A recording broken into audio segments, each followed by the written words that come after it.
Hi, I'm Gia. I'm a health coach and I help women get to and maintain their healthiest weight and their healthiest selves so that they can finally feel good in their bodies and also use that to reduce anxiety. And so the training that I'm going to talk about today, it's going to be my 8 ways to reduce anxiety by improving your productivity. So this is like kind of talking about the work day, but it can really be any day, even on weekends when you have a bunch of stuff to do. This is like day to day, but my 8 tips, 8 ways to reduce anxiety by improving productivity. So number 1 is always for me setting myself up for the week. So number 1 is Sunday scheduling. And what I mean by that is take some time on your Sunday or whatever day, it depends on kind of what your schedule is and what days of the week you mostly work. But if you can take one day before a big chunk of days that you're going to be working and map it out and schedule your me time first. So what I mean by that is schedule in the stuff like your workouts, your morning routine, your date night, your hanging out with friends, if we're able to do that right now, right? If you're doing anything virtually or in small groups, like schedule that time first. That's the most important thing for, as you've heard, filling your cup so that you aren't pouring from an empty one, right? So we need to actually schedule that stuff in, make it an appointment. And you may have heard this before, but you have to kind of make that appointment with yourself and keep it as if it's a real meeting on your calendar, because it is. And so when we schedule that stuff first, then we can go back in and put the mandatory, meetings, calls, other appointments, and now we've got the rest of the day to kind of work with. And then I like to, anything that I know that's coming up during the week, fill that stuff in, but be realistic about it. So oftentimes we put too much stuff in one day and then we never can cross all that stuff off. And so we go into the next day already feeling behind and we have those like rollover to-dos.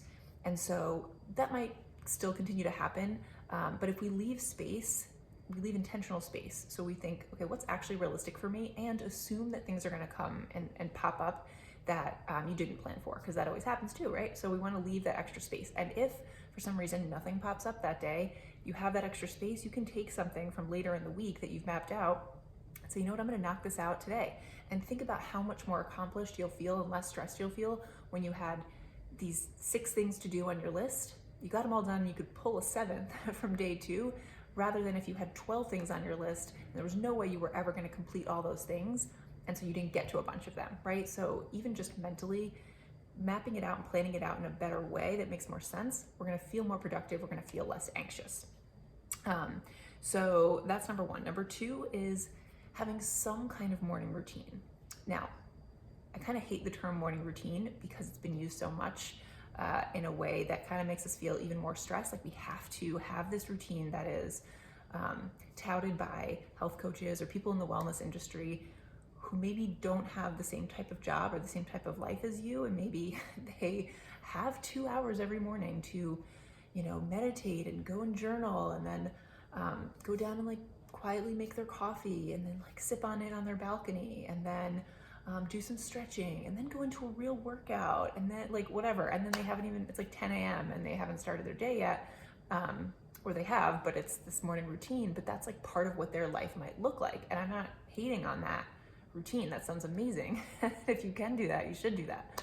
But it really should be about what grounds you, what sets you up for a good day, and thinking about that extra maybe hour and a half if you can, and this is like, I'm talking about maybe potentially even getting up a little bit earlier than you normally would, but thinking about that time that you have, that now hour and a half that you might have in the morning, as your time, as the time that you get to before you even start the potential stress of a work day, or just like a day with the family stressors, the kids and homeschooling and whatever is going on in your life.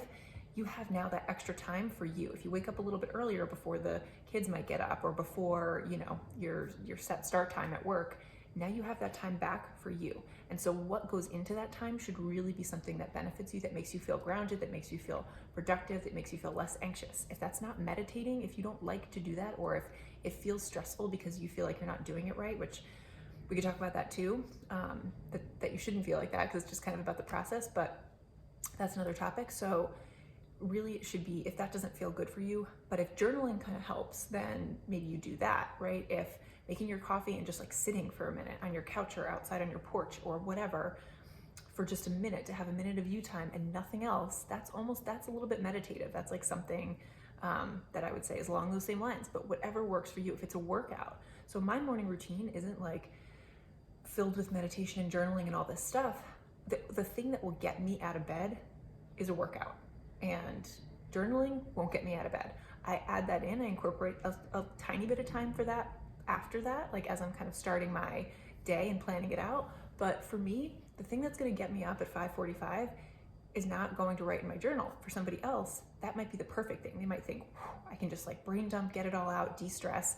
And so the point is, it's got to be specific to you. What's the thing that's going to kind of get you going?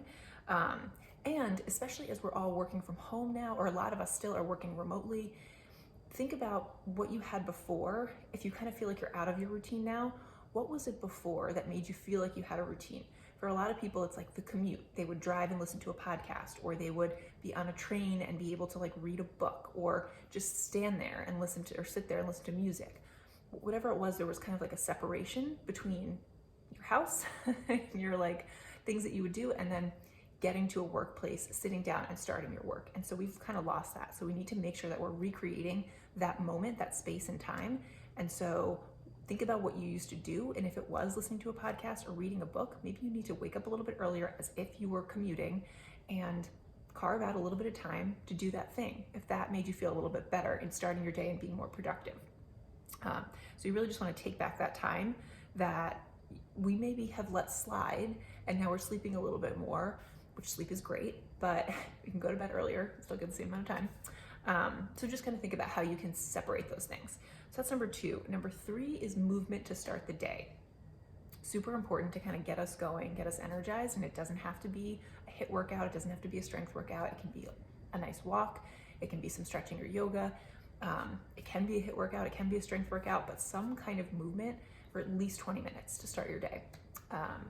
Work that in somewhere. And one that I'll get to later is movement throughout the day, but that's not quite yet. First, I'm going to talk about number 4, which is, if you've ever heard the term eat the frog, what it really kind of talks about is there's always a bigger, more daunting task, or maybe a couple of them that we kind of put off, and we try to just do the small things that we can tick off the list so we can check more things off. But what ends up happening is we get a lot of things done, but they're small things and they don't actually make us feel like we've made a ton of progress. So by the end of the day, we may have done 12 things, but they were really tiny things. And so we have a lot of lines crossed off on our to-do list, but there's still that big looming daunting thing that we either didn't do or we left till the end of the day. And so we've been stressed about it and anxious about it all day long. Or maybe we're going to carry that stress into the next day because we still haven't done it. So it's important I like to pick the top, like up to 3 things. So you might not always have 3 things, but I wouldn't go more than 3 as like the big things you must get done today, and tackle those first.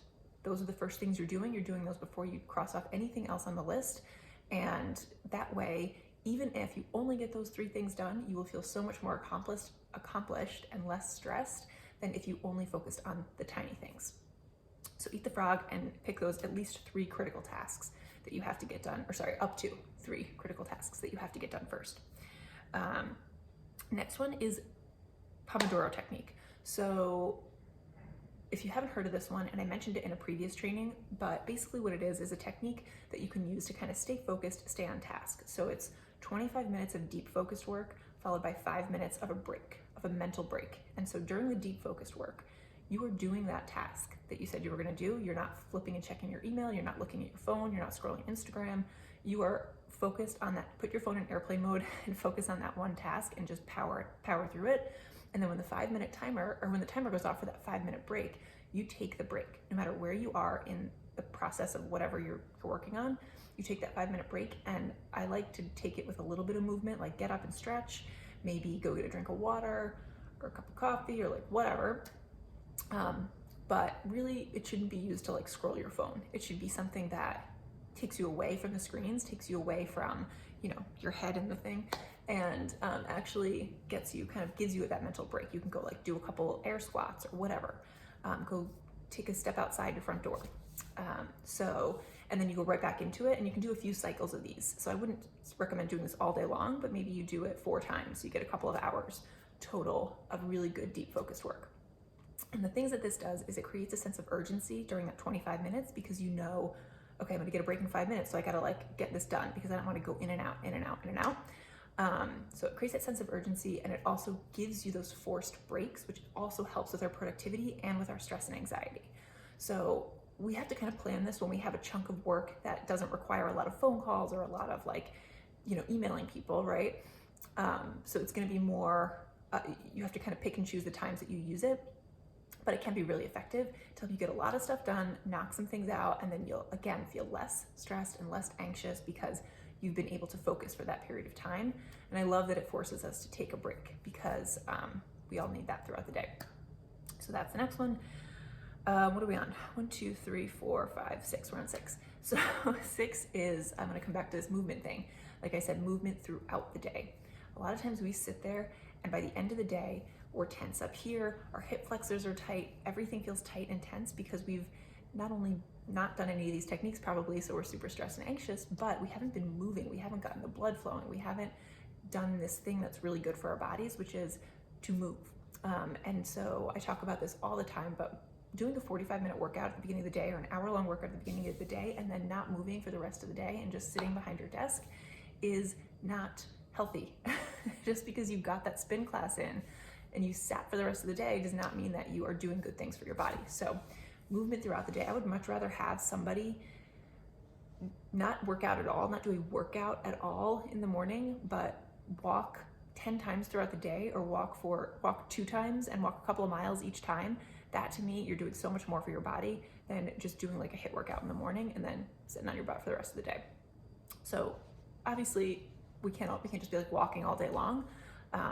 But if you get up for a couple of times and you go for a walk, or if you get up and do a few squats once an hour or every 2 hours, or if you get I have a desk treadmill, so I'll walk sometimes at a really slow pace while I work just to get some movement in. You can do that with a stationary bike.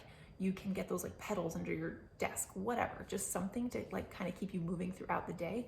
Movement is also just going to help us with tension and anxiety and releasing that. So that's a big one. Next one, I think we're on 7. Have a specific start and end time to the day. So just like you would when you would go into an office, and sometimes obviously it can be a little bit flexible. People stay late sometimes, what have you. But if you have, especially when you're working remotely, if you are working from home, you have a start time and you have an end time.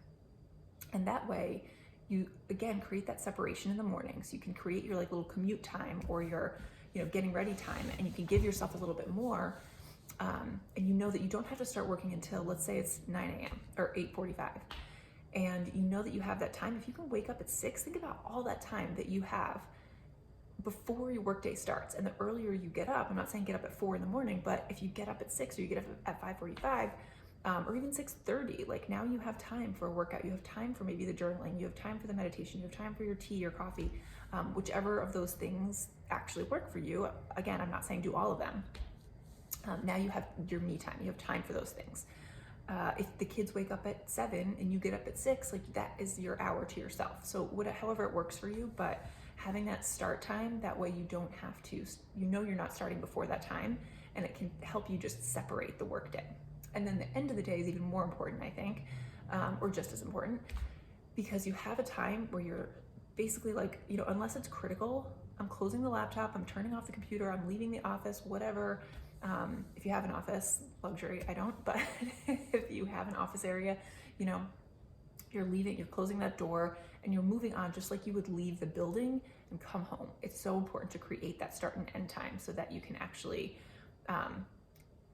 not carry that stress of the day throughout every aspect of your day and night in your life, because now there isn't that physical separation. So we need to kind of create that with time and actually so I like to do something when I close the laptop. Maybe you take 5 deep diaphragmatic breaths, or maybe you do a certain stretch, or maybe you have your tea when you close the laptop, just something to signify to your brain, like work day's over, now it's time for whatever else, family time, making dinner, relaxing, I don't know, reading a book, whatever happens at the end of your day. And the last one is less of a tip of something that you can do, but number 8 is just remembering it's a job. It may also be a career. You may love it, right? But if you are not an entrepreneur and you're working for a company, that company has goals, and as much as they care about you and as much as they value you as an employee, at the end of the day, they will do what's best for the bottom line and best for the company. And I always felt that way when I was in the corporate world, that you can love the cause, you can really love the job, you can love the company, you can love the people that you work with, but at the end of the day, you have to love yourself more, and you have to, it sounds corny, but you have to do what's right for you. So you have to remember that as stressful as it is, you know, with a lot of jobs, especially in corporate America, like, this isn't life or death. So if you're a nurse, if you're a doctor, if you're in the, you know, medical field, maybe a little bit different. If you're a fireman, whatever. But like, I used to work in buying and planning, and I would always think to myself, like, it's just a t-shirt.